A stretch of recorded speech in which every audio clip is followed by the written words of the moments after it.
Welcome back to another recording of the Elevate Media Podcast. I'm Chris Anderson, your host, and today we're going to be talking about your niche and marketing and how to stand out, because your niche isn't too narrow. Your messaging is just too vague. And so we're going to dive into this topic and really how we can stand out with our marketing and just get more clarity. And so we brought on an expert to talk just on that.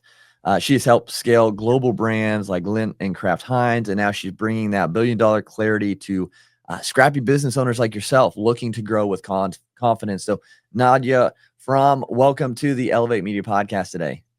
Great to be with you, Chris. Thanks for having me. Yeah, absolutely. Looking to dive into this. I love hearing people's journeys because everyone's journey is different, and we've all been through ups and downs on our mission to grow our businesses. So to get right into it, you used to be a marketing executive, leading billion-dollar brands. What was that like? What was your life like as you were doing that? Oh, well, it is not all that's shiny necessarily is gold. Let's maybe just start with that. Yeah. I like the way you described like the ups and downs of someone's story that really make us, and I think I do have my fair share of downs for sure. My background is I've been in marketing executive in advertising agencies and corporate positions. Been a startup coach for a long time, over 22 years in total. Kind of looking back at my career, and the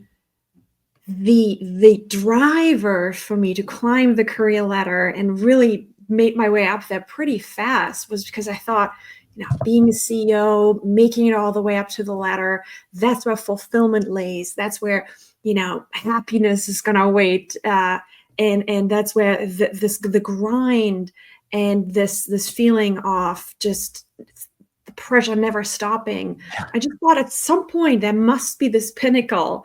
Well, that's why we're all striving towards that. And after making it, was a general manager within the Kraft Foods group. So obviously that's a big player in the consumer goods industry. Sure. And I can tell you, no, it's not. It's not that shiny. I realized that what I've been chasing for, the better part of 2 decades has not really been what fulfillment is defined for myself. And so while I was working on these billion-dollar brands, global businesses, I always felt that while it is amazing to work in Super Bowl commercials, don't get me wrong, and having these million-dollar budgets, but what I felt, not only fundamentally for myself, because I felt I lost touch with myself and I had that famous corporate burnout and really hit rock bottom and had to really take a step back of what is that I do actually want to do with my life? Like, what is that I want to do for the next 40 years, essentially? And what came with that feeling was that feeling of disconnected from consumers, disconnected from really making a difference and really making an impact in the business, but also in consumers' life, in your clients, in customers' lives. So you feel so remote and so detached from it. And so for me, really that wake up call, that rock bottom, that breakdown from the burnout, through that journey, my realization that there's a different way to be successful, and that can look just as you want. Yep. Right? As a fellow entrepreneur, there's so many facets of success, as long as you define it for yourself. Yeah. What's your value? What's your passion? What's your purpose? B, that, success doesn't look the same for everyone, and that the fundamentals are the most important. And that is really what helps you build a successful business. So long journey, a lot of downs, but also a lot of ups. And so now as a business coach and marketing strategist, what I do is kind of like sharing those bruises and scratches so that you don't necessarily have to collect them yourself. 100%. So that's what I do now. I kind of finding my mission here. No, that's awesome. And so like with that, people trying to figure out what, success looks like for them, what that fulfillment actually truly is, and not just chasing what the world says is success or fulfillment. Why are we struggling so much to kind of see that in our own journeys? Like, why do we why do we go after what we think is what's going to fulfill us, but actually doesn't? I believe that there's a fundamental mindset shift that has to happen if you want to go from employee Mm, to entrepreneur. mhm. And if you just think about how we all grew up in the society, like we're taught to raise our hands to speak in school. We are taught to please to do what we're told at work. We're taught to and rewarded by getting approval from our managers and bosses and do as you're told. And yes, take risks, and all that is encouraged. But in the end, no, you're not supposed to make mistakes. Right. Right. And so all of that has taught us this to be kind of conforming and to waiting for green light and waiting for approvals and kind of trying to fit into this mold. Yeah. And fundamentally, if you want to become a successful entrepreneur, you have to let go of a lot of that. I think the biggest thing that people struggle with making the transition, and a lot of people that I work with as a coach, people come to me and say, Nadia, I just don't even know where to start. I don't know where to start. I don't know what to do. I have so many different ideas and I don't know. You tell me what to do. Right. And so what I work with my clients a lot on is that mindset shift from employee to entrepreneur. And that is the most important first step for you to get started. Because I'll tell you, nobody's coming. Nobody will tell you yes or no. And people will even look at you and they'll tell you, you're crazy. Yep. You're crazy. You're leaving your paycheck. You're leaving the paid leave. You leave, the paid vacation days and all that. But what I tell you is that perceived safety of the paycheck is a myth. Yeah. Been there myself, not just once, through my burnouts. And I can tell you, the moment you don't function anymore, you're just a liability in the P&L. Yep. And you're just a number and you're very easily replaced. And Yeah. so is it scary to have to work for every dollar to make your mortgage? Yes. But if you really think about it, how scary is it that you're always dependent on somebody else's approval? Yeah. Yeah, I think it's such a big mindset shift, and that's what we, talk to so many about is, and it's hard to go from having like that scarcity of like, I don't have anything now coming in. It's all on me. Like I've got to, get that next paycheck or that next payment done. Going in without that scarcity mindset can be hard. So yeah, I think that mindset's such a crucial piece Yeah. to growing an entrepreneurial journey endeavor, and so, but with that too, like you also have to overcome things mentally like imposter syndrome and the fear that comes along with it. And that can stop people from marketing, right? That because they don't feel adequate to put out, anything there online because they're scared of what people will say or how they'll be looked at. So is marketing, is that what causes businesses to fail or doing it poorly? Yes and no. I always tell people that I fundamentally believe that businesses don't fail because the idea isn't good. I do truly believe that they fail or don't get to that next level because the marketing doesn't stick. And I feel, and there's so many things there to unpack what you just said, Chris. I think the first thing we need to talk about is that lack of fundamental work that people do in the beginning. It's oftentimes that people say, oh, I have this idea, and then they're gonna go out and they listen to advice like build it and they'll come. Right. That's one of the worst advice you can probably listen to. Yeah. You need to get so crystal clear. And you said in the intro about niching down, and I couldn't agree more. You need to be so crystal clear on who exactly are you working with. What problems are you solving for them? What is that keeps them up at 2 a.m. in the morning? That is that we all here to serve. We're here to serve. Entrepreneurs are problem solvers. And if you're not so crystal clear on who you're talking to, what you're bringing to their lives, and how you get them from where they are today to their dream outcome, then everything else and all the passion will not stick. And all the expense, and you can hire social media managers and social media agencies all day long if you don't have the fundamentals right. And it starts with the ICP, the ideal client profile. Who do I talk to? What are their problems? What's their dream outcome? What keeps them up at night? Yep. What is your solution? So uniquely, what are you positioned to deliver to bring them from A to Z? And I can also tell you mistakes that are made is to think that your product or service is the solution. Yeah. It's not. As a marketer, I always try to embrace that storytelling approach of your consumer, client, customer is the hero of the journey, and you're at best the sidekick. Yeah. You're the tool, you're the bridge, you're the enabler. It's like, right now I mentioned I'm in Denmark on family vacation, and so I book a plane ticket not to sit on a plane for 8 hours. Believe me, don't like that. Yeah. But because of that, what lays on the other end. The result. So think about your business like that, and then you base your message on that. Then you can show up with so much more confidence because you have the clarity. And that is what I see throughout my work with clients, is that when they get out there and all of a sudden you can just see them light up because they feel confident about what they're saying and who they're talking to, and they're not trying to talk to everybody, but the clarity. And that's what breeds confidence.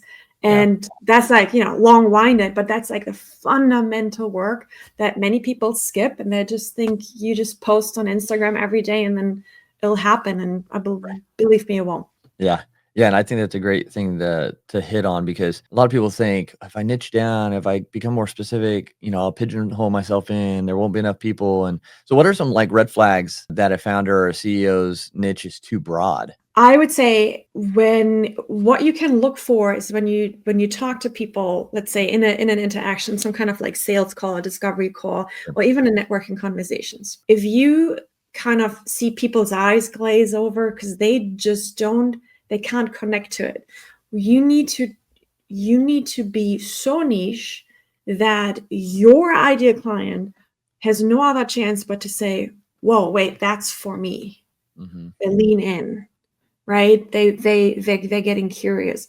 When you have conversations and people just react with, oh yeah, cool, and try to like look around the room, then that is a good indicator for you to be too broad. I recently talked to a prospect, and he said he wants to be a coach, wants to be a life coach. Uh-huh. And I'm telling, okay, who do you want to work with? And he said, well, I can work with everybody. I can work with executives. I can work with, and so oftentimes you just need to ask the right questions, and then it very quickly becomes clear that you're likely trying to talk to everyone. Mm-hmm. And that's in marketing. The rule number one is if you try to talk to everyone, you'll talk to no one. Exactly. Yeah. We have to definitely start specific until obviously as you grow, then you can expand who you talk to a little bit more. But yeah, you just got to, even Apple, we look at Apple, they had a niche market. It wasn't everybody. It was the ones who wanted to be different, who wanted to be the creative, so their market even was more specific than general. And I'm sure if you were behind the scenes, you would see how specific they actually were on who they're marketing to. And so, and that's, I think, another issue. Like we look at these big companies and we see them being able to sell to everyone because the market is so big, but we're not there.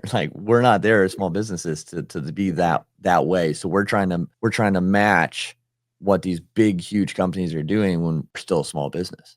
Yeah.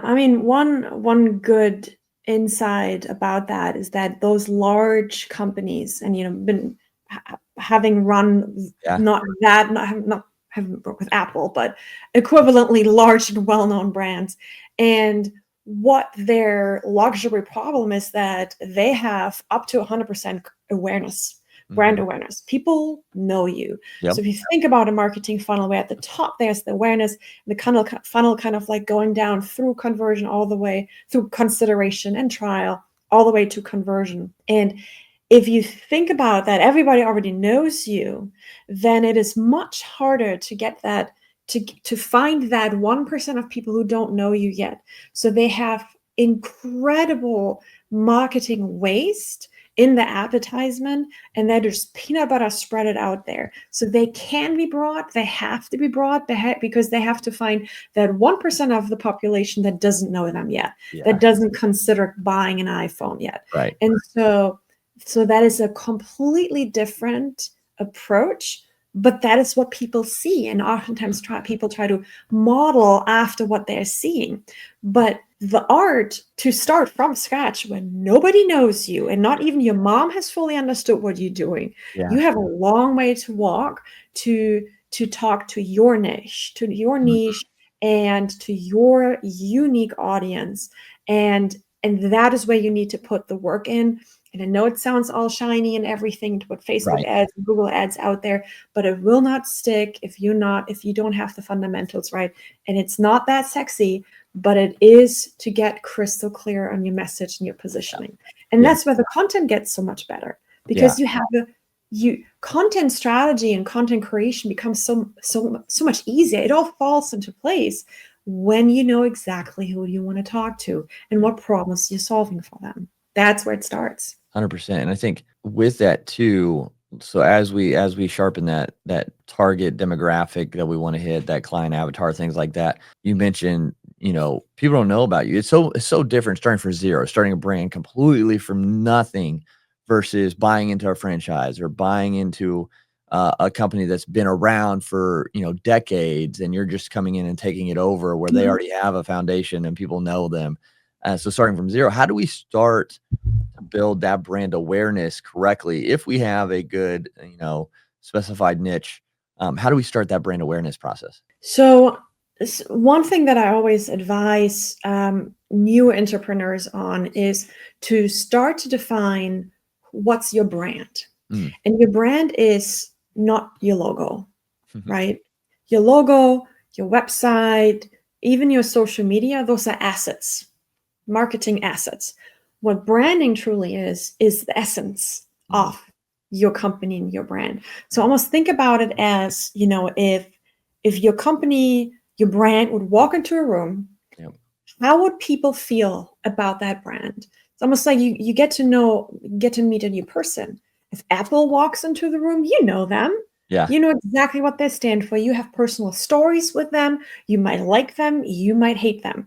You have already a familiarity with that. Yeah. But if you complete white canvas with your business, you need to be super clear. How do you want to show up? And that is the starting point. So thinking about what's that feeling that you want to create on the other side of the line, on the other side of the screen. And that is going to give you a really good indicator for your tone of voice. Is it serious and grounded? Is it exciting and rebellious? Like, what is the tone? How does that ultimately is creating a feeling? Yeah. And then from there, you dig deeper. And then from there, you can extrapolate. All right, so now I can double check if I have no other context. And that's why it's always good to get outsiders into your business and to ask other people, ask experts, because they can give you a complete, they put up the mirror much more clear, because you have all the background, you have all the thoughts about your business, you build it. But if you ask someone very fresh, with a fresh pair of eyes, and say, does this website reflect my positioning? Right. And that is how you essentially streamline and bring everything in order. Because again, every touch point of your consumer as you're building your brand awareness has to be incredibly consistent. Yeah. And it's almost like breadcrumbs, and it all together needs to kind of paint a big picture. And that is why consistency is so important, not only speaking towards the same language, and the same tone of voice, the same kind of messaging. It takes 7, 11, up to 20 touch points to even break through, meaning someone actually starting to listen. So I'll tell you, if you keep talking about your brand and it comes out of your ears already and you feel you're getting blue in the face, you're probably just starting to have people listen. Right. Yeah, for sure. But the resilience and the grit that it's going to take for you to not get tired and not get worn out, and don't doubt your niche until you really truly exhausted it. And it's going to take months. And if you give up after a couple of weeks because you feel nothing works, then then there's a problem. Then you won't make it. So it's something about that, defining your niche, defining your audience and your messaging, and then holding on to it. Mhm. Yeah, because I Mhm. think so many people, like, they try and they're not getting, quote, unquote, "the results they want," but it's just been a couple months in, and then they shift to try to do something else, and then the same thing, it's a vicious cycle, and then they end up just Yeah. it doesn't succeed because they don't stick with something long enough, and Yeah. keep honing that message and that brand and things like that. So what makes like, with that, how c maybe they figured it out, like, "This is who we're serving, this is how we're serving them. Here's our brand," but how do they make their message really stand out and just be rock solid? Well, it starts with competitive research. Like look what other your market, people that are in the market with you, competitors Mhm. don't necessarily believe in the Right. term because I believe in abundance and I Yep. believe a business coach is not a business coach because there's the person behind it and Right. one works well for the other and the other doesn't. So, but still like go out there and see what do other people say in your specific niche? How do they speak? What do you think is working for them and what do you think you could do better? That I think is one point to start. And also getting out there and talking a lot about your business. So many people get stuck in the thinking phase Yeah. or even worse in the preparation phase. And I've seen them massaging and finagling and marinating the website for months Right. and they Yep. feel, "Ah, I'm just not ready." Yep. Let me tell you, that feeling of, "Oh, I'm not ready," comes from your employee mindset. Uh-huh. Nobody will tell you, "Yes, you're great, go ahead." It won't Right. come. You have to have the grit to decide for yourself, "This is the 80%, and I'm gonna get out there, and I'm gonna get real human feedback." Yeah. And sitting in that preparation mode is nothing else but procrastination in a disguise. Yeah. So I would really say if you feel, even if your voice shakes, get out there and speak about your brand and your company and your positioning, and you will see over time what resonates and what doesn't. Yeah. For me, I don't know, I go to a lot of local events. I go to a lot of in-person networking. And over time, like one of my companies is the Escape the 9 to 5 Club. That's for aspiring entrepreneurs. Nice. And that message of the Escape the 9 to 5 Club came throughout this networking with my local chamber of commerce and people just clicking with the term of breaking up with the 9 to 5. And Mhm. so this whole terminology over time just evolved where people now are basically like, quoting me back when I see them in person. So it shapes over time and you need to Right. trust the process. And then once you feel there's like this vibration that comes, once you feel it clicks with people, then you hold on to it Yeah. and don't let go until you truly have proof that it doesn't work. And I can tell you 9 out of 10 times you haven't stuck with it long enough, Yeah. or you haven't been clear enough, or you haven't been consistently enough. Yeah. So, yeah, that brings up another question with that, like, how does someone test whether their messaging, their marketing is clear enough? Talk more of people, talk more to people, have if you have clients or if you have prospects or if you have people who are somehow like working with your business or support network, have them repeated back to you. Okay. Well, you Yeah. tell me everything that I've been posting in the last couple of months. What do I do? What do you understand? So that is oftentimes really helpful and very powerful Yeah. to have that kind of network around you that gives you real feedback. And it's not just like, oh yeah, great, but truly gives you real feedback. So you try to find people that can give you that kind of feedback. And it can be professional coach, it can be, someone with a lot of like media experience, Yeah. or or find your tribe, get out there. That is really important to find it. They say you're basically the 5 people you spend most time with are influencing your decisions, influencing your even risk taking, Yeah. opinions. So these 5 people you spend most time with, make sure that you really do take inventory and see that these people are cheerleaders, supporters, and that challenge you, that push you, they give you the impulses that bring you towards the person and the life that you want to get to, and then not the negativity or energy vampires, how I like to call them. So Yeah. be really mindful about the people you surround yourself with.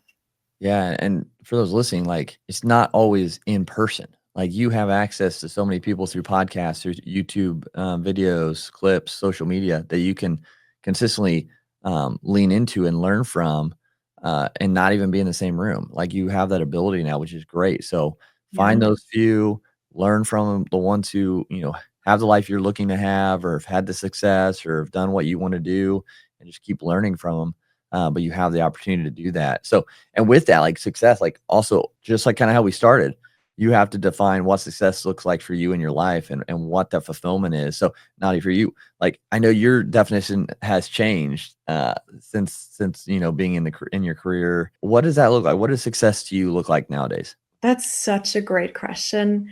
Um, Success used to be what that blueprint is, Yeah. right? Like the big title, the big teams, the cars, the nice houses, the big salary. They Mhm. pay very well for your mental health. Nowadays it's very different for me. What I understood that is really meaningful to me is that I'm able to make an impact. Mm. That it's I don't want to talk, I don't want to work with a lot of people.